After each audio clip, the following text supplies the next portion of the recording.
ഒരിക്കൽ കൂടെ ഞാൻ ദൈവത്തിന് നന്ദി പറയുന്നു. ഒരവസരം കൂടെ ദൈവവചനവുമായിട്ട് ദൈവസന്നിധിയിൽ നിൽക്കുവാൻ ദൈവം അടിയന് സാവകാശം ഒരുക്കിയല്ലോ.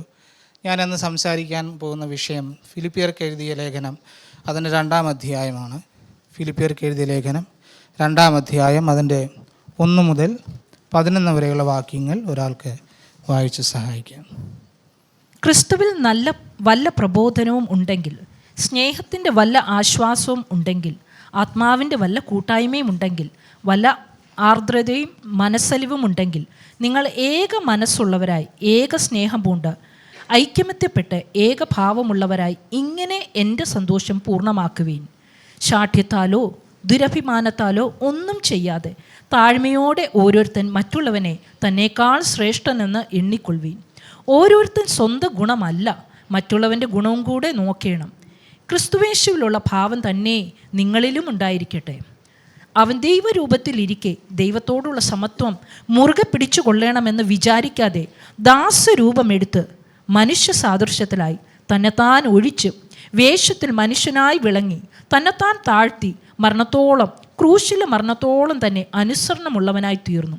അതുകൊണ്ട് ദൈവവും അവനെ ഏറ്റവും ഉയർത്തി സകല നാമത്തിന് മേലായ നാമം നൽകി.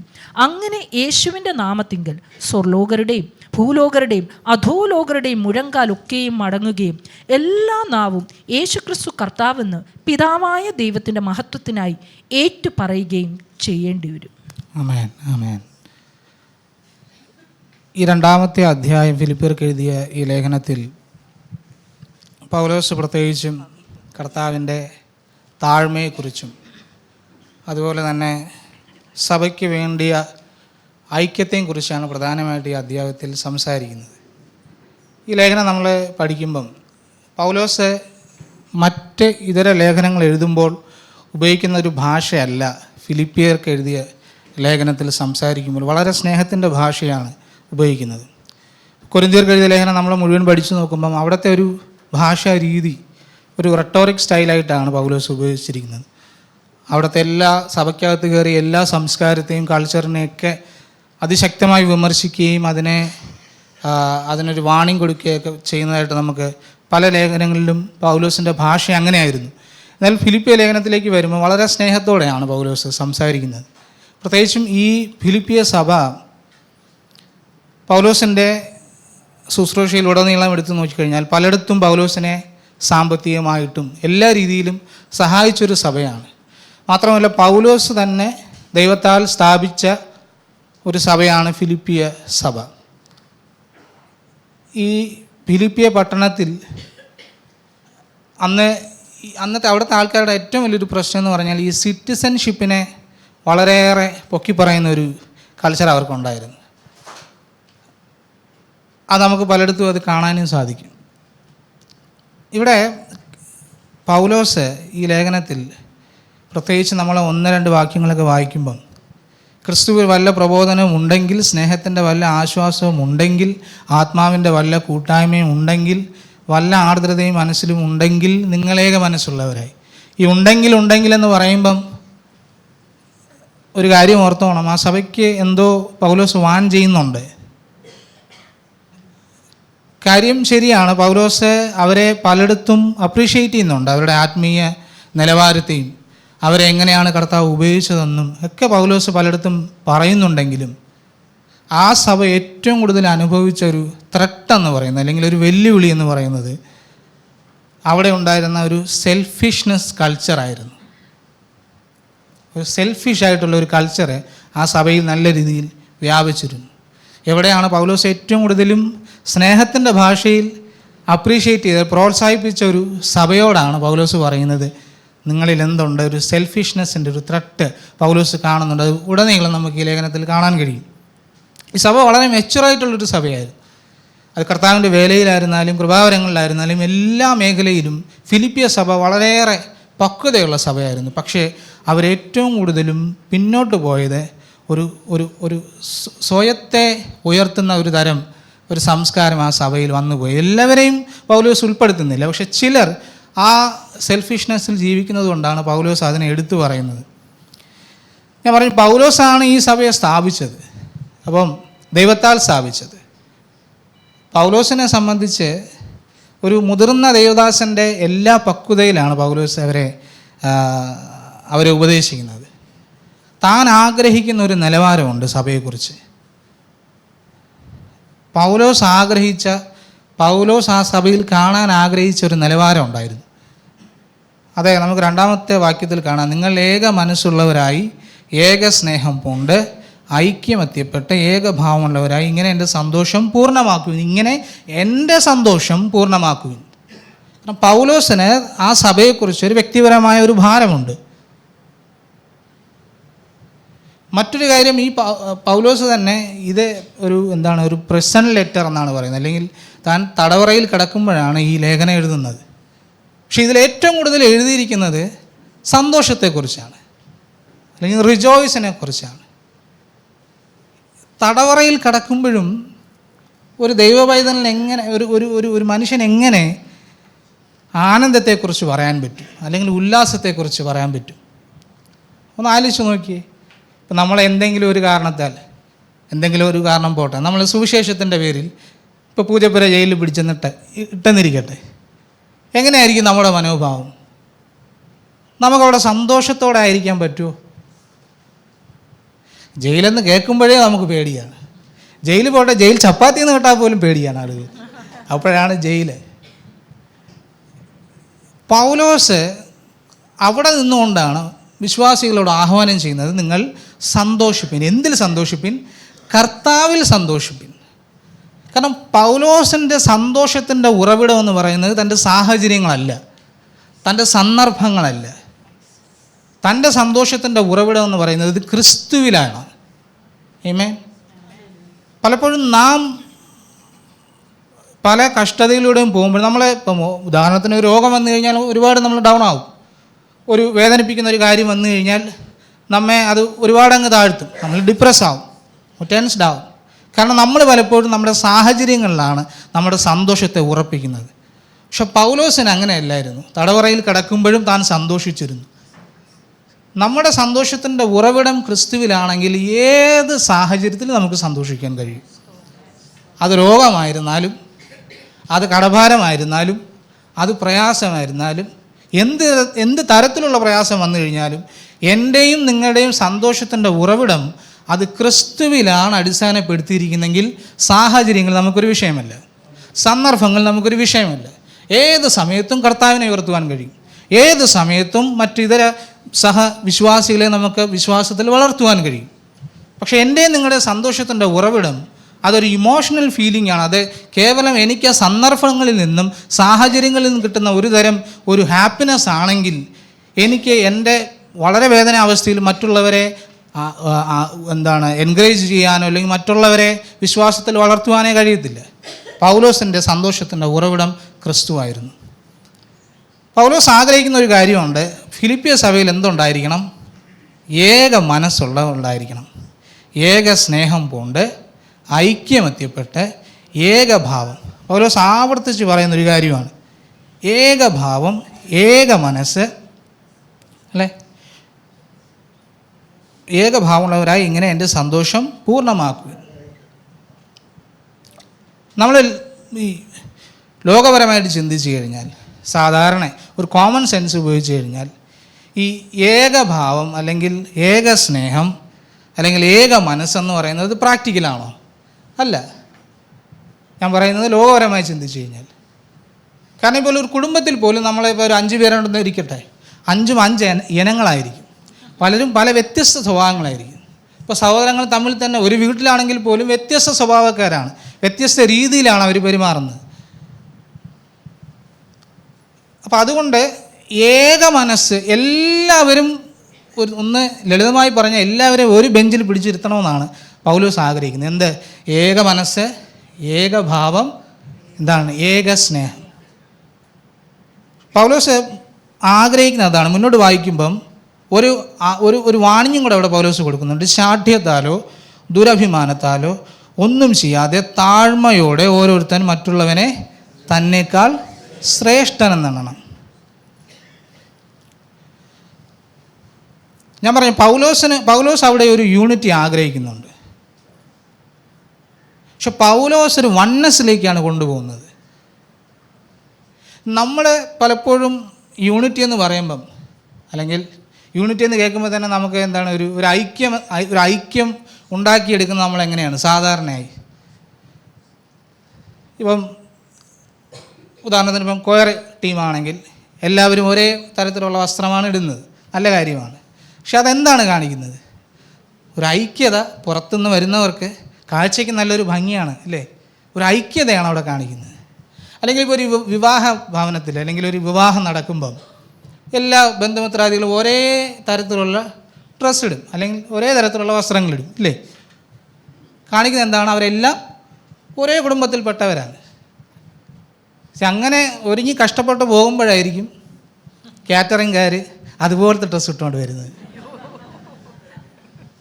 ചിലയിടത്ത് കാറ്ററിങ്ങും പിന്നെ കഷ്ടകാലത്തിന് മേശവിരിയുടെയും അല്ലെങ്കിൽ ടേബിളിൻ്റെയും വിരിയുടെ എല്ലാം ഒരു കളറായിരിക്കും. അപ്പോൾ എല്ലാം ഒരുപോലെ. മനുഷ്യൻ എപ്പോഴും യൂണിറ്റി എന്ന് പറയുമ്പോൾ അവനൊരു യൂണിഫോമിനെ കുറിച്ചാണ് എപ്പോഴും അവൻ്റെ മനസ്സിൽ വരുന്നത്. അല്ലെങ്കിൽ പുറമെ ഔട്ട്വേർഡ് അപ്പിയറൻസിൽ എങ്ങനെ മറ്റുള്ളവർക്ക് ഞങ്ങൾ ഐക്യത ഉള്ളവരാണെന്ന് കാണിക്കാം എന്നാണ് എല്ലാവരും ചിന്തിക്കുന്നത്. എല്ലായിടത്തും നമ്മളിപ്പം ഒരേ കളർ ഡ്രസ്സ് ഇടുന്നതിൻ്റെ ഒരു ഉദ്ദേശം അതാണ് അല്ലേ. പക്ഷെ പൗലോസ് പറയുന്നത് നിങ്ങളുടെ പുറത്തുള്ള ഒരു ഔട്ട്വേർഡ് അപ്പിയറൻസിൻ്റെയും ആ ഒരു ഐക്യതയല്ല പൗലോസ് ഫിലിപ്പിയ സഭയിൽ കാണാൻ ആഗ്രഹിക്കുന്നത്, അല്ലെങ്കിൽ ദൈവസഭയിൽ കാണാൻ ആഗ്രഹിക്കുന്നത്. പുറമേ ഉള്ളതിനല്ല ഐക്യത കാണിക്കേണ്ടത്. പുറമേ ഉള്ളതാകാം, ഒരേ വസ്ത്രം ധരിക്കാം, ശുഭ്രവസ്ത്രധാരികളാകാം, ഒരു തെറ്റുമില്ല. പക്ഷേ അതിലല്ല പ്രാധാന്യം കൊടുക്കേണ്ടത്, ഉള്ളത്തിലാണ് പ്രാധാന്യം കൊടുക്കേണ്ടത്. ഏക മനസ്സ്, ഏകഭാവം, ഏക സ്നേഹം. പൗലോസ് മുന്നോട്ട് പറയുമ്പം, മുന്നോട്ട് വായിക്കുമ്പം, ശാഠ്യത്താലോ ദുരഭിമാനത്താലോ ഒന്നും ചെയ്യാതെ താഴ്മയോടെ ഓരോരുത്തൻ മറ്റുള്ളവനെ തന്നേക്കാൾ ശ്രേഷ്ഠൻ എന്നിക്കൊള്ളു. താഴ്മയാണ് പൗലോസ് ഇവിടെ വളരെ ആഴത്തിൽ പൗലോസ് സംസാരിക്കാൻ ശ്രമിക്കുന്ന വിഷയം തന്നെ താഴ്മയാണ്. താഴ്മയോടുകൂടെ ഓരോരുത്തൻ മറ്റുള്ളവനെ തന്നേക്കാൾ ശ്രേഷ്ഠൻ എന്ന് എണ്ണിക്കൊള്ളുവിൻ. അങ്ങനെ ഒരു ആറ്റിറ്റ്യൂഡ്, ഒരു ഭാവം നമ്മളിലുണ്ടെങ്കിൽ വാസ്തവത്തിൽ പല പ്രശ്നങ്ങൾക്കും അത് പരിഹാരമാണ് ഇല്ലേ. അത് സഭയ്ക്കകത്തുനിന്ന് മാത്രമല്ല, ഇപ്പോൾ വീട്ടിൽ ഒരു ഐക്യമത്യം നിലനിർത്താൻ എല്ലാവരും, ഇപ്പം അമ്മായിയമ്മ മരുമകളെ ശ്രേഷ്ഠ എന്ന് എണ്ണിക്കഴിഞ്ഞാൽ ഒരുവിധപ്പെട്ട എല്ലാ പ്രശ്നങ്ങളും കഴിയും. മക്കൾ മാതാപിതാക്കൾ തമ്മിൽ ശ്രേഷ്ഠരെന്ന് എണ്ണിക്കഴിഞ്ഞാൽ അല്ലേ, അല്ലെങ്കിൽ ജോലി ചെയ്യുന്ന ഭാഗത്ത്, ഞാൻ സഭയുടെ കോണ്ടെക്സ്റ്റിലോട്ട് വരുമ്പോൾ അത് കുറച്ചുകൂടെ കൂടുതലാണ്. എൻ്റെ മുന്നിൽ ഇരിക്കുന്ന എല്ലാവരെയും ഞാൻ എന്നേക്കാൾ നിങ്ങൾ ശ്രേഷ്ഠനെന്ന് എണ്ണണം. പൗലോസ് അതാണ് പറയുന്നത്. ഈ ഒരു വിഷയം, ഈ ഒരു താഴ്മ ഇല്ലാതെ പോകുന്നിടത്താണ് പലയിടത്തും പ്രശ്നം ഉണ്ടാകുന്നത് അല്ലേ. പല സഭകളിലും ഞാൻ പൊതുവായിട്ട് പറയുന്നതാണ്, സാധാരണ പ്രശ്നങ്ങൾ ഉണ്ടാകുന്നത് എന്താണ്? ഈ താഴ്മയുള്ളിടത്തും തമ്മിൽ, അല്ലെങ്കിൽ സ്വന്തം ഗുണം മാത്രമല്ല മറ്റുള്ളവൻ്റെ ഗുണം നോക്കുന്നിടത്ത് എവിടെയും അധികമായി പ്രശ്നം നടക്കാറില്ല. അവിടെ കലഹത്തിന് യാതൊരു സ്ഥാനവും കാണത്തില്ല, അവിടെ പിണക്കത്തിന് ഒരു സ്ഥാനവും കാണത്തില്ല, അവിടെ വിവേചനത്തിന് ഒരു സ്ഥാനവും കാണത്തില്ല. പക്ഷേ ഈ തരത്തിൽ മറ്റുള്ളവനെ ശ്രേഷ്ഠനെന്ന് കാണാൻ കഴിയാത്തിടത്താണ് പ്രശ്നങ്ങൾ സാധാരണ ഉണ്ടാകുന്നത്. പൗലോസ് പറയാണ്, താഴ്മയിൽ ഐക്യതയുടെ പില്ലർ എന്ന് പറയുന്നത്, അല്ലെങ്കിൽ യൂണിറ്റിയുടെ പില്ലർ എന്ന് പറയുന്നത്, തൂണെന്ന് പറയുന്നത് ഹ്യൂമിലിറ്റിയാണ്, അല്ലെങ്കിൽ താഴ്മയാണെന്നാണ് പൗലോസ് ഇവിടെ പറയാൻ ആഗ്രഹിക്കുന്നത്. നമുക്ക് 2-3 വചനങ്ങളുടെ നോക്കാം. റോമർക്ക് എഴുതിയ ലേഖനം 12-ാം അധ്യായം അതിൻ്റെ 16-ാം വാക്യം. റോമർക്ക് എഴുതിയ ലേഖനം 12-ാം അധ്യായം അതിൻ്റെ 16-ാം വാക്യം. തമ്മിൽ ഐക്യമത്യമുള്ളവരായി വലിപ്പം ഭാവിക്കാതെ എളിയവരോട് ചേർന്നുകൊള്ളുവിൻ, നിങ്ങളെ തന്നെ ബുദ്ധിമാന്മാരെന്ന് വിചാരിക്കരുത്. തമ്മിൽ ഐക്യമത്യമുള്ളവരായി വലിപ്പം ഭാവിക്കാതെ എളിയവരോട് ചേർന്നുകൊള്ളുവിൻ, നിങ്ങളെ തന്നെ ബുദ്ധിമാന്മാരെന്ന് വിചാരിക്കരുത്. ഇവിടെയും റോമ സഭയോടും പൗലോസ് അത് തന്നെയാണ് ആവർത്തിച്ച് പറയുന്നത്. ഇനി 1 പത്രോസിൻ്റെ ലേഖനത്തിൽ 3-ന്റെ 8-ാം അധ്യായം, 3-ന്റെ അധ്യായം 3 8-ാം വാക്യം. 1 പത്രോസ് 3-ാം അധ്യായം 8-ാം വാക്യം. തീർച്ചയ്ക്ക് എല്ലാവരും ഐക്യമത്യവും സഹതാപവും സഹോദരപ്രീതിയും മനസ്സലിവും വിനയബുദ്ധിയും ഉള്ളവരായിരിക്കും. നോക്ക്, ഇവിടെ പത്രോസും ആഗ്രഹിക്കുന്ന കാര്യം സഭയ്ക്കകത്ത് തീർച്ചയ്ക്ക് എല്ലാവരും ഐക്യമത്യവും സഹതാപവും സഹോദരപ്രീതിയും മനസ്സലിവും വിനയബുദ്ധിയും ഉള്ളവരായിരിക്കും. ഈ വിനയബുദ്ധി എന്ന് ഉദ്ദേശിച്ചിരിക്കുന്നത് ഇംഗ്ലീഷ് ട്രാൻസ്ലേഷനിൽ ഹ്യൂമിലിറ്റി അല്ലെങ്കിൽ ഹംബിൾനെസ് ആണ് കാണിക്കുന്നത്. പക്ഷെ പക്ഷെ മലയാളത്തിൽ വിനയ ബുദ്ധി ഉള്ളവരായിരിക്കാനെന്നാണ് എഴുതിയിരിക്കുന്നത്. പക്ഷെ ഇവിടെ നമ്മൾ ആദിമ അല്ലെങ്കിൽ ആധുനിക സഭ മുഴുവൻ എടുത്ത് പരിശോധിച്ച് കഴിഞ്ഞാൽ അവരുടെ എല്ലാം യൂണിറ്റിയാണ് അപ്പോസ്തലന്മാർ ഏറ്റവും കൂടുതലും പറഞ്ഞുകൊണ്ടിരുന്നത്. അല്ലെങ്കിൽ അതാണ് അവരുടെ സഭകളിൽ അതിനെയാണ് അവർ ഏറ്റവും കൂടുതലും ആഹ്വാനം ചെയ്തുകൊണ്ടിരുന്നത്. നോക്കണം, ഇവിടെ നമ്മൾ താഴ്മ നഷ്ടപ്പെടുമ്പോൾ അല്ലെങ്കിൽ സ്വന്തം ഗുണം മാത്രം, അങ്ങനെയാണ് എഴുതിയിരിക്കുന്നത് അല്ലേ, സ്വന്തം ഗുണമല്ല മറ്റുള്ളവൻ്റെ ഗുണം കൂടെ നോക്കണം. സഭയിൽ സ്വന്തം ഗുണം മാത്രം നോക്കി നടന്നാൽ അവിടെ യാതൊരു ശുശ്രൂഷയും നടക്കുമോ? നടക്കത്തില്ല. ഇപ്പം ഇന്നലെ ഒരു ചെറുപ്പക്കാരൻ, ഒരു പയ്യൻ ഒരു കുന്നിൻ്റെ മുകളിൽ നിന്ന് അവൻ ഐഫോൺ കിട്ടാത്തതിൻ്റെ പേരിൽ എടുത്ത് ചാടിയ ഒരു വാർത്ത എനിക്ക് തോന്നുന്നു ഈ ഇരിക്കുന്ന നല്ലൊരു പക്ഷേ ആൾക്കാരും അത് കണ്ടു കാണും. ആ ചെറുപ്പക്കാരൻ എന്താണ് സംഭവിച്ചതെന്നറിയാമോ?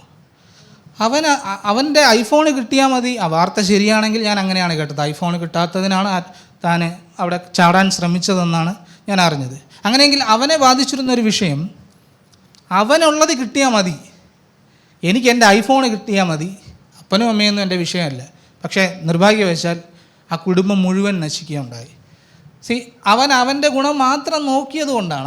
അവൻ്റെ അപ്പനെയും അമ്മയും ഒന്ന് മാനിച്ചിരുന്നെങ്കിൽ, അവരുടെ മുമ്പിൽ ഒന്ന് താഴ്മ കാണിച്ചിരുന്നെങ്കിൽ ഒരു പക്ഷേ ആ കുടുംബം ഇന്ന് ജീവനോടെ ഇരിക്കുമായിരുന്നു. മനുഷ്യനെപ്പോൾ താഴ്മ നഷ്ടപ്പെടുമോ അവിടെയാണ് സഭയിൽ യൂണിറ്റി നഷ്ടപ്പെടുന്നത്, അല്ലെങ്കിൽ ഐക്യത നഷ്ടപ്പെടുന്നത്. നമ്മൾ വിചാരിക്കും വഴക്ക് കൂടുമ്പോഴാണ് സഭയിൽ വഴക്കുണ്ടാകുമ്പോഴാണ്, കലഹം ഉണ്ടാകുമ്പോഴാണ് സഭയിൽ യൂണിറ്റി നഷ്ടപ്പെടുന്നത് അല്ലെങ്കിൽ ഐക്യത നഷ്ടപ്പെടുന്നതെന്നാണ്. പക്ഷെ വചനപ്രകാരം ക്രിസ്തുവിൻ്റെ ഭാവത്തിൽ നിന്ന് നാം എപ്പോൾ മാറുമോ അവിടെ ഡിസ്യൂണിറ്റി ആരംഭിച്ചു കഴിഞ്ഞു, അവിടെ ഐക്യത നഷ്ടപ്പെട്ടുകൊണ്ടിരിക്കുന്നു. മുന്നോട്ട് വായിക്കുമ്പം പൗലോസ് ഇതെല്ലാം പറയുകയാണ്.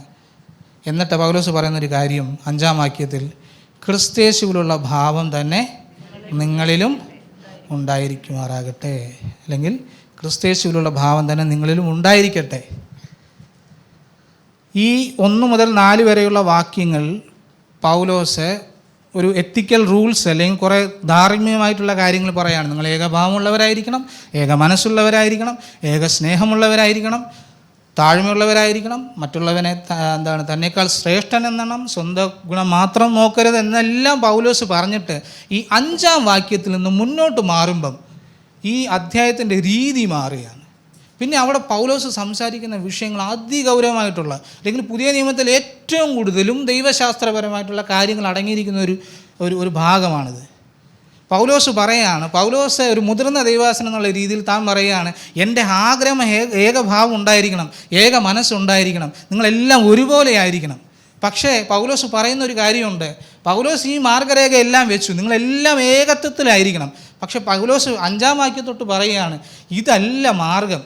അല്ലെങ്കിൽ നമ്മുടെ ശക്തി കൊണ്ടോ നമ്മുടെ ബുദ്ധി കൊണ്ടോ നമ്മുടെ കഴിവ് കൊണ്ടോ ഒന്നും ഐക്യത വരാൻ സാധ്യമല്ല, അല്ലെങ്കിൽ ആ ഒരു ഐക്യം വരാൻ സാധ്യമല്ല. ഞാൻ മറ്റൊരു മാർഗരേഖ നിങ്ങൾക്ക് കാണിച്ചു തരാം, അത് കാൽവറിയിലെ ക്രിസ്തുവാണ്. നിങ്ങൾ അവിടെ നോക്കുക, അവിടെ നിങ്ങൾക്ക് എന്തുണ്ട്? താഴ്മയുണ്ട്. പൗലോസ് പറയുന്നൊരു കാര്യമുണ്ട്, ഈ ഐക്യമത്വവും ഏകഭാവവും ഏക മനസ്സും ഒക്കെ വരാൻ ഒരു റോൾ മോഡൽ നമുക്കുണ്ട്, അത് ക്രിസ്തുവാണ്. ക്രിസ്തുവെ കൂടാതെ ഒരു ഐക്യമത്യമില്ല, ക്രിസ്തുവെ കൂടാതെ ഒരു ഏകഭാവമില്ല. പൗലോസ് ആ വണ്ണസിലേക്ക് നമ്മളെ കൊണ്ടുപോവുകയാണ്. മനുഷ്യന് സ്വാഭാവികമായിട്ടും എല്ലാവർക്കും എന്തിനെങ്കിലുമൊക്കെ ഒന്ന് റോൾ മോഡലിൽ ചെയ്യുന്ന ആൾക്കാരാണ് നമ്മളെല്ലാം. ഇല്ല, നമ്മൾ കുഞ്ഞുനാൾ മുതൽ ഒരു പക്ഷേ നിങ്ങളുടെ സഹോദരങ്ങളെ നോക്കി കണ്ടായിരിക്കാം വളർന്നത്, അല്ല അവരിടുന്ന വസ്ത്രധാരണം, അവരെ എങ്ങനെയാണോ, മൂത്ത ആൾ എങ്ങനെയാണോ നടക്കുന്നത് അതുപോലെയാണ്, അല്ലെങ്കിൽ അപ്പൻ എങ്ങനെയാണ് നടക്കുന്നത്, അമ്മ എങ്ങനെയാണ് നടക്കുന്നത്, ആ ഒരു ഭാവമാണ് നമ്മളിൽ വരാൻ എപ്പോഴും ശ്രമിക്കുന്നത്, ഇല്ലേ? പക്ഷേ എൻ്റെ വ്യക്തിപരമായ ഒരു അനുഭവം, ഞാൻ യഥാർത്ഥമായും ക്രിസ്തുവിനെ അറിയാതെ നടന്ന സമയത്ത്, പറയുന്നത് ശരിയാണോന്നറിയില്ല, അറിയാതെ നടന്ന സമയത്ത് എനിക്കൊരു സിനിമാ നടൻ എൻ്റെ ഭയങ്കര റോൾ മോഡലായിരുന്നു. ഞാൻ പറയുന്നത് യഥാർത്ഥമായും കർത്താവിനെ വ്യക്തിപരമായി സ്വീകരിക്കാതെ ദൈവവുമായിട്ട് ഒരു ബന്ധമില്ലാത്ത നടന്ന സമയത്താണ്. അപ്പോൾ ഞാനന്ന് ചെറുപ്പമാണ്, സ്കൂളിൽ പഠിക്കുന്ന പ്രായമാണ്. അപ്പോൾ എൻ്റെ എല്ലാ ഭാവവും ഈ പുള്ളി എങ്ങനെയൊക്കെ ചെയ്യുമോ അതാണ് ഞാൻ അനുകരിക്കാൻ ശ്രമിക്കുന്നത്. എന്നാൽ ഈ പുള്ളിയായിട്ട് ഞാൻ ഒരു ബന്ധവുമില്ല ഒരു കാര്യത്തിലും. പക്ഷേ പുള്ളി ബൈക്ക് ഓടിക്കുന്നത് പോലെ അന്ന് ബൈക്കില്ല, സൈക്കിളിലാണ്. ഞാൻ സൈക്കിൾ ചവിട്ടുമ്പോഴും എൻ്റെ ഭാവം ആ മനുഷ്യൻ ആ സിനിമയിൽ പോകുന്ന ബൈക്കിൻ്റെ ഭാവമാണ് എൻ്റെ മനസ്സിൽ കിടക്കുന്നത്. അല്ലെങ്കിൽ പുള്ളി എങ്ങനെയൊക്കെ നടക്കും അതെല്ലാം ഞാൻ അനുകരിക്കാൻ ശ്രമിക്കുന്നുണ്ടായിരുന്നു. മനുഷ്യൻ അടിസ്ഥാനപരമായിട്ട് നാം എന്തിനെങ്കിലും അനുകരിക്കുന്ന ആൾക്കാരാണ്. അതൊരു പക്ഷെ ചുറ്റുപാട് നിന്നായിരിക്കും നമുക്ക് കിട്ടുന്നത്. പക്ഷേ എൻ്റെ യൗവന പ്രായം കഴിഞ്ഞു വന്ന് ഞാൻ യഥാർത്ഥമായി ക്രിസ്തുവിനെ സ്വീകരിച്ചപ്പം എനിക്ക് ഒരു കാര്യം മനസ്സിലായി. ഈ ലോകത്ത് മാതൃകയാക്കാൻ എൻ്റെ ക്രിസ്തുവിനെ പോലെ മറ്റാരുമില്ല. ഏത് സെലിബ്രിറ്റി നമ്മൾ ഫോളോ ചെയ്ത് കഴിഞ്ഞാലും അവരെല്ലാം ഒരുപക്ഷെ എന്തിലെങ്കിലുമൊക്കെ ഒരു തകർച്ച അവരനുഭവിക്കും. അവരിൽ എന്തെങ്കിലും പാപം നിങ്ങൾ കാണും. അതൊരുപക്ഷെ നിങ്ങളെ ഒരു നിരാശയിലേക്ക് കൊണ്ടുപോകും. പക്ഷേ എൻ്റെ ക്രിസ്തുവിലേക്ക് നോക്കുക, അവൻ പാപരഹിതനാണ്, അവനിൽ പാപമില്ല. നമുക്ക് മാതൃക പറ്റാൻ എൻ്റെ കർത്താവ് മാത്രമാണുള്ളത്. പൗലോസ് പറയാണ്, ഇതാണ് മാർഗരേഖ. നോക്ക്, ആ കാൽവറി ക്രൂശിൽ എനിക്ക് നിങ്ങൾക്കും വേണ്ടി പിടയുന്ന ആ ക്രിസ്തുവാണ് നിങ്ങളുടെ ഐക്യതയുടെ അല്ലെങ്കിൽ ഒരു മാതൃക അല്ലെങ്കിൽ റോൾ മോഡൽ എന്ന് പറയുന്നത്. പൗലോസ് മുന്നോട്ട് പറയുകയാണ്, എന്താണ്? ക്രിസ്തേശുവിലുള്ള ഭാവം തന്നെ നിങ്ങളിലും ഉണ്ടായിരിക്കട്ടെ. മറ്റൊരു ഭാവവുമല്ല, മറ്റൊരു ആറ്റിറ്റ്യൂഡുമല്ല, മറ്റൊരു മൈൻഡുമല്ല. എൻ്റെയും നിങ്ങളുടെയും ചിന്തയും എൻ്റെയും നിങ്ങളുടെയും തോട്ട്സും എൻ്റെ വേൾഡ് വ്യൂ എല്ലാം ക്രിസ്തുവിലായിരിക്കണം. പൗലോസിനെ അനുകരിക്കാൻ പറയുന്നുണ്ടെങ്കിലും ഈ ഭാവത്ത് പൗലോസ് പറയുന്നില്ല. പൗലോസ് പറയാണ്, ക്രിസ്തുവിൻ്റെ ഭാവം നിങ്ങളിൽ ഉണ്ടായിരിക്കട്ടെ.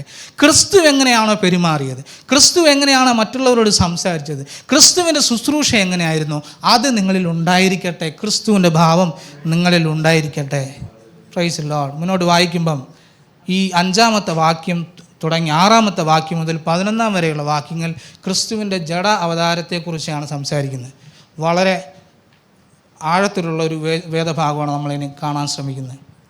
പൗലോസിലൂടെ പറയാൻ ആഗ്രഹിക്കുന്ന ഒരു കാര്യം, നിങ്ങളുടെ ജീവിതത്തിൽ താഴ്മ വേണമോ, നിങ്ങളുടെ ജീവിതത്തിൽ ഹ്യൂമിലിറ്റി വേണമോ, കർത്താവ് എന്ത് ചെയ്തതെന്ന് അറിഞ്ഞാലേ പറ്റത്തുള്ളൂ.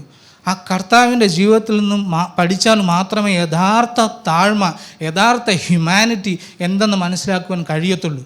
അത് ഒരു പ്രത്യയശാസ്ത്രങ്ങളിലും ഒരു ഫിലോസഫിയിലും മറ്റൊന്നിനുമില്ല. എൻ്റെ ക്രിസ്തുവിൽ മാത്രമേ യഥാർത്ഥ ഹ്യൂമിലിറ്റി, യഥാർത്ഥ താഴ്മ കിട്ടത്തുള്ളൂ. പൗലോസ് പറയുകയാണ് മുന്നോട്ട്, എന്ത്? അവൻ ദൈവരൂപത്തിലിരിക്കെ ദൈവത്തോട് സമത്വം മുറുകെ പിടിച്ചു കൊള്ളണമെന്ന് വിചാരിക്കാതെ ദാസരൂപം എടുത്ത്. അവൻ ദൈവരൂപത്തിൽ ഇരിക്കെ. ഈ 5-ാം അധ്യായം ഈ അധ്യായത്തിൻ്റെ 5 മുതലുള്ള വാക്യങ്ങൾ 11 വരെയുള്ള വാക്യങ്ങൾ നമ്മൾ വായിക്കുമ്പം പല ബൈബിളിലും, എനിക്കറിയാം ഹിന്ദി ബൈബിളിൽ അതൊരു പാട്ടായിട്ടാണ് എഴുതിയിരിക്കുന്നത്. അതായത് സങ്കീർത്തനം എങ്ങനെയായിരിക്കുന്നു ആ ഭാഷാ ശൈലിയിലാണ് ഹിന്ദി ബൈബിൾ എഴുതിയിരിക്കുന്നത്. നിങ്ങളുടെ ബൈബിൾ എങ്ങനെയാണെന്ന് എനിക്കറിയില്ല. ചില ഇംഗ്ലീഷ് ട്രാൻസ്ലേഷനിലും ഇതൊരു പാട്ട് രൂപത്തിലാണ് എഴുതിയിരിക്കുന്നത്. ചില വേദപണ്ഡിതാക്കന്മാർ പറയുന്നത് ഈ ഒരു ഭാഗം അല്ലെങ്കിൽ ക്രിസ്തുവിൻ്റെ ജഡ അവതാരം അവരൊരു പാട്ടാക്കി അത് പാടിയിരുന്നു സഭകളിൽ. അവരുടെ ഒരു ഹിമ്മായിരുന്നു എന്നുള്ളതാണ് നമുക്ക് ഇത് പഠിക്കുമ്പോൾ മനസ്സിലാക്കാൻ കഴിയുന്നത്.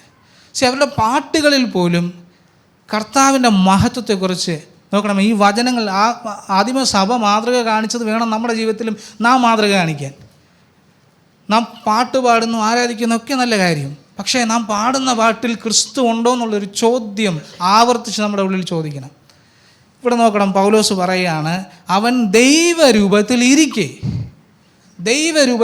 പൗലോസ് അവിടെ എസ്റ്റാബ്ലിഷ് ചെയ്യുന്ന ഒരു കാര്യമുണ്ട്, ക്രിസ്തു ദൈവമാണ്. അവിടെ ഒരു ചോദ്യത്തിനൊരു പ്രസക്തിയില്ല.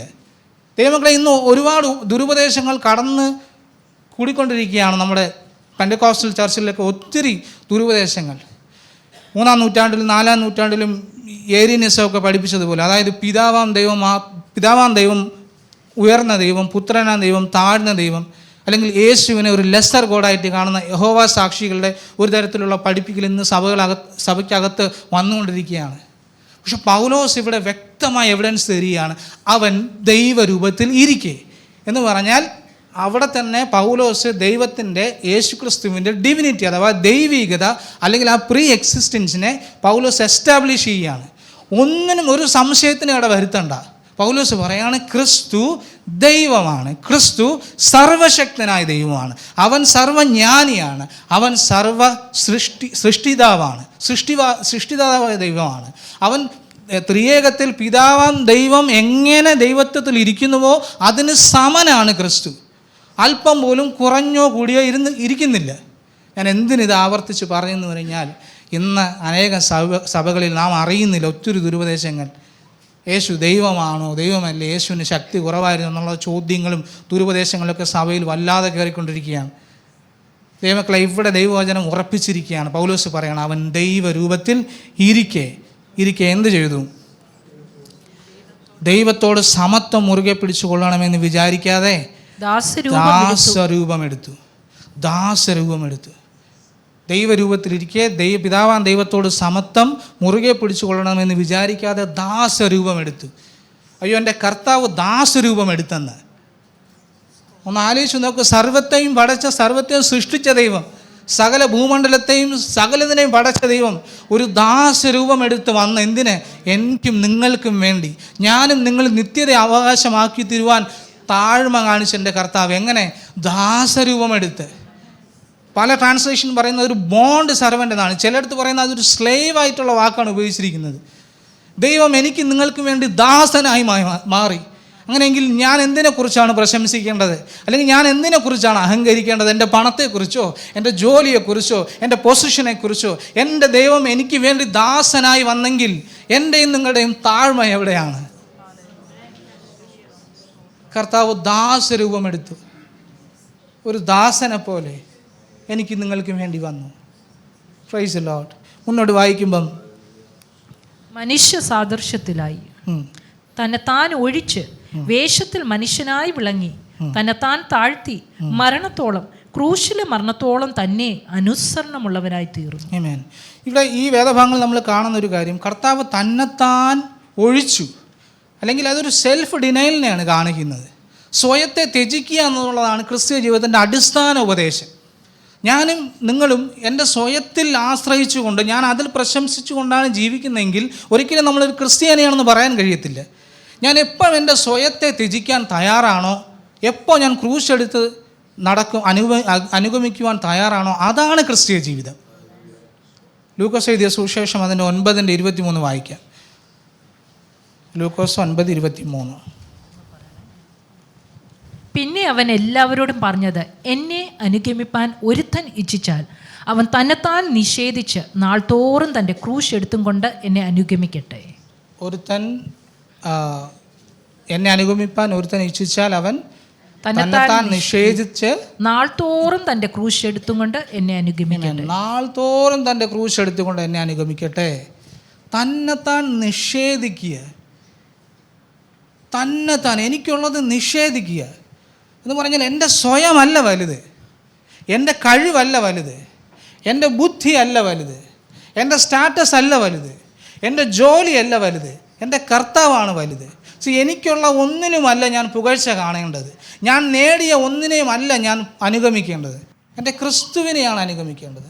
ദൈവമക്കളെ, ഈ സെൽഫ് ഡിനയൽ ഉണ്ടെങ്കിൽ മാത്രമേ ഒരു വിജയകരമായ ക്രിസ്തീയ ജീവിതം നയിക്കാൻ കഴിയത്തുള്ളൂ.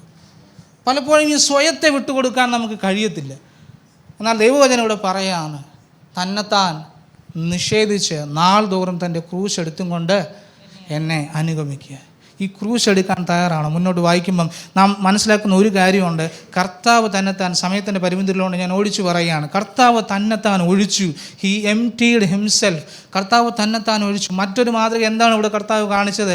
കർത്താവ് പിതാവാൻ ദൈവത്തിൻ്റെ ഹിതത്തിന് താൻ സമർപ്പിതനായിരുന്നു, അല്ലെങ്കിൽ താൻ സബ്മിസീവായിരുന്നു. പിതാവ് എന്ത് പറയുന്നു ആ ഹിതത്തിനനുസരിച്ച് മാത്രമാണ് കർത്താവ് ശുശ്രൂഷ ചെയ്തത്. ദൈവമക്കളെ, താഴ്മയുടെ അടിസ്ഥാനം എന്ന് പറഞ്ഞാൽ ഇതാണ്. ഒന്നാമത്, താഴ്മ എൻ്റെ നിങ്ങളുടെ ജീവിതത്തിൽ വേണം. ഒന്ന്, എൻ്റെ സ്വയത്തെ ഞാൻ നിഷേധിക്കണം, എൻ്റെ സെൽഫിനെ ഞാൻ നിഷേധിക്കണം. രണ്ട്, കർത്താവ് കാണിച്ചൊരു മാതൃക, പിതാവാൻ ദൈവത്തിൻ്റെ ഹിതം, ദൈവവചനം അല്ലെങ്കിൽ ദൈവത്തിൻ്റെ ഹിതം അനുസരിച്ച് ജീവിക്കുക. അതായത് എൻ്റെ ഫുൾ കൺട്രോൾ അത് ദൈവത്തിലായിരിക്കണം. ഇതാണ് താഴ്മയുടെ രണ്ടാമത്തെ അടയാളം. മൂന്നാമത് കർത്താവ് കാണിക്കുന്നത്, ഹി ഹംബിൾ ഹിംസെൽഫ്, അല്ലെങ്കിൽ കർത്താവ് ക്രൂശിലെ മരണത്തോളം അവൻ അനുസരണനായിരുന്നു. അങ്ങനെയല്ലേ? ഒന്നുകൂടെ വായിക്കാമോ? തന്നെത്താൻ ഒഴിച്ച് വേഷത്തിൽ മനുഷ്യനായി വിളങ്ങി തന്നെത്താൻ താഴ്ത്തി മരണത്തോളം, ക്രൂശിലെ മരണത്തോളം തന്നെ അനുസരണമുള്ളവനായി തീർന്നു. തന്നെത്താൻ താഴ്ത്തി മരണത്തോളം, ക്രൂശിലെ മരണത്തോളം തന്നെ. തന്നെത്താൻ താഴ്ത്തി മരണത്തോളം എന്ന് എഴുതിയിട്ടുണ്ട്. പിന്നെയും എന്തിനാണ് ക്രൂശിലെ മരണത്തോളം തന്നെ എന്ന് എഴുതിയിരിക്കുന്നത്? കാരണം ക്രൂശിലെ മരണം ഹീനമായിരുന്നു. ക്രൂശിലെ മരണത്തോളം താൻ താഴ്ത്തി. ടോം ഹോളണ്ട് എന്ന് പറയുന്ന ഒരു ചരിത്രകാരൻ്റെ പുസ്തകം ഞാൻ വായിച്ചപ്പോൾ ഞാൻ ഞെട്ടിപ്പോയി. കാരണം ക്രൂശീകരണം നടക്കുന്ന സ്ഥലത്ത് ആരും പോകത്തില്ലായിരുന്നു. മാംസങ്ങളുടെ ദുർഗന്ധമാണ് അവിടെ ഉള്ളത്.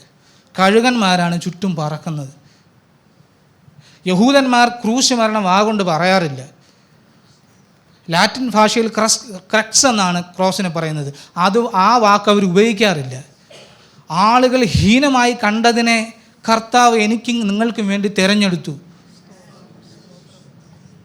ഞാനും നിങ്ങൾ നിത്യത ലഭിക്കാനായിട്ട് എൻ്റെ കർത്താവ് ക്രൂശിലെ മരണത്തോളം, ഹല്ലേലൂയ, കർത്താവ് ക്രൂശിലെ മരണത്തോളം തന്നെത്താൻ ഒഴിച്ചു. എനിക്കും നിങ്ങൾക്കും വേണ്ടി ആ ഹീനമായ മരണം ഏറ്റെടുത്തു. ആ കാൽവറി ക്രൂശിൽ തന്നെ തുപ്പി, തന്നെ അടിച്ചു, തന്നെ പരിഹസിച്ചു. അതെ, ആ ക്രൂശിലെ മരണത്തോളം തന്നെ എനിക്കും നിങ്ങൾക്കും വേണ്ടി കർത്താവ് ആ താഴ്മ കാണിച്ചെങ്കിൽ, കർത്താവ് അനുസരണ കാണിച്ചെങ്കിൽ, പിതാവിൻ്റെ ഹിതത്തിന് ആ ക്രൂശിലെ മരണത്തോളം തന്നെ താൻ താഴ്മ കാണിച്ചെങ്കിൽ നാം എത്ര അധികം കാണിക്കണം. ദൈവമക്കളെ, താഴ്മയുടെ അടിസ്ഥാനം എന്ന് പറയുന്നത് 1, തന്നെത്താൻ ത്യജിക്കുക. 2, ആ കർത്താവിൻ്റെ ഹിതത്തിനനുസരിച്ച് ജീവിക്കുക. 3, ആ കർത്താവിൻ്റെ അല്ലെങ്കിൽ തന്നെത്താൻ താഴ്ത്തി അനുസരണപൂർണ്ണനായിരിക്കുക. ഈ ഗുണങ്ങൾ നമ്മുടെ ജീവിതത്തിലുണ്ടെങ്കിൽ മാത്രമേ ഏകഭാവം ഉണ്ടാകത്തുള്ളൂ, ഏക മനസ്സുണ്ടാകത്തുള്ളൂ, ഏക സ്നേഹം ഉണ്ടാകത്തുള്ളൂ. ഹ്യൂമിലിറ്റിയുടെ ഡെഫിനേഷൻ കിടക്കുന്നത് എൻ്റെ ക്രിസ്തുവിലാണ്. താഴ്മയുടെ നിർവചനം കിടക്കുന്നത് എൻ്റെ ക്രിസ്തുവിലാണ്. ഈ ലോകം ഒരുപാട് അത്ഭുതങ്ങളൊക്കെ വിളിച്ചു പറയും, ഒരുപാട് അത്ഭുതങ്ങളെ നമ്മളും ഉയർത്തി പറയും. പലപ്പോഴും മുഴ മാറുന്നതാണ് നമുക്ക് അത്ഭുതം, പലപ്പോഴും രോഗങ്ങൾ സൗഖ്യമാകുന്നതാണ് നമുക്ക് വലിയ അത്ഭുതമായി നാം കാണുന്നത്. പക്ഷേ എൻ്റെ വ്യക്തിപരമായി എന്നോട് ചോദിച്ചാൽ ഞാൻ പറയും, മറ്റൊരു അത്ഭുതമല്ല, എൻ്റെ കർത്താവ് എനിക്കും നിങ്ങൾക്കും വേണ്ടി ജഡ അവതാരമെടുത്ത് ഒരു ദാസൻ്റെ രൂപമെടുത്ത് വന്നു. NIV ട്രാൻസ്ലേഷനിൽ എഴുതിയിരിക്കുന്ന ഒരു കാര്യമുണ്ട്. NIV ട്രാൻസ്ലേഷനിൽ ഈ ക്രൂശിലെ മരണം എന്ന് എഴുതിയിരിക്കുന്നത് ഇങ്ങനെയാണ്: he humbled himself obedience to God and died a criminal's death on a cross. ഒരു ക്രിമിനലിൻ്റെ മരണം എനിക്കും നിങ്ങൾക്കും വേണ്ടി ഏറ്റെടുത്തെങ്കിൽ എത്രത്തോളം താഴ്മ നമ്മൾ കാണിക്കേണ്ടിയിരിക്കുന്നു. കൊച്ചുവിന് ഉപദേശി പാടിയ പാട്ടുണ്ട്, എന്താണ്? തള്ളയപ്പോൾ നമുക്കുള്ളൊരു രക്ഷകൻ കൊള്ളക്കാരൻ പോലെ ക്രൂശിൽ കിടന്നു, കൊള്ളക്കാരൻ പോലെ ക്രൂശിൽ തൂങ്ങി. ദൈവമക്കളെ, താഴ്മയുടെ അടിസ്ഥാനം കിടക്കുന്നത് എൻ്റെ ക്രിസ്തുവിലാണ്. താഴ്മയുടെ അടിസ്ഥാനം, ഹ്യൂമിലിറ്റിയുടെ അടിസ്ഥാനം കിടക്കുന്നത് എൻ്റെ ക്രിസ്തുവിലാണ്, അത് മറ്റൊന്നിലുമല്ല. ആനന്ദത്തിൻ്റെയും സന്തോഷത്തിൻ്റെ അടിസ്ഥാനം കിടക്കുന്നത് എൻ്റെ ക്രിസ്തുവിലാണ്. പൗലോസ് അത് പറഞ്ഞെങ്കിൽ അത് പ്രാവർത്തികമാക്കുവാനാണ് നമ്മയും വിളിച്ചിരിക്കുന്നത്. ഈ വചനങ്ങളാണ് ദൈവം എല്ലാവരും അനുഗ്രഹിക്കട്ടെ. ഇന്നത്തെ ഈ സന്ദേശം നിങ്ങൾക്ക് അനുഗ്രഹമായി തീർന്നു എന്ന് ഞങ്ങൾ ആത്മാർത്ഥമായി വിശ്വസിക്കുന്നു. ഇതുപോലെയുള്ള അനുഗ്രഹിക്കപ്പെട്ട സന്ദേശങ്ങൾ തുടർന്നും കേൾക്കുവാൻ ദയവായി ഞങ്ങളുടെ ഈ ചാനൽ നിങ്ങൾ സബ്സ്ക്രൈബ് ചെയ്യുക. അതിലൂടെ നമ്മുടെ രക്ഷിതാവും കർത്താവും വീണ്ടെടുപ്പുകാരനുമായ യേശു കർത്താവുമായിട്ടുള്ള ദൃഢമായ ബന്ധത്തിൽ വളരുവാൻ അത് കാരണമായി തീരട്ടെ എന്ന് ഞങ്ങൾ പ്രാർത്ഥിക്കുന്നു. മറക്കാതെ ഇപ്പോൾ തന്നെ സബ്സ്ക്രൈബ് ചെയ്യൂ. ദൈവം നിങ്ങളെ അനുഗ്രഹിക്കുമാറാകട്ടെ.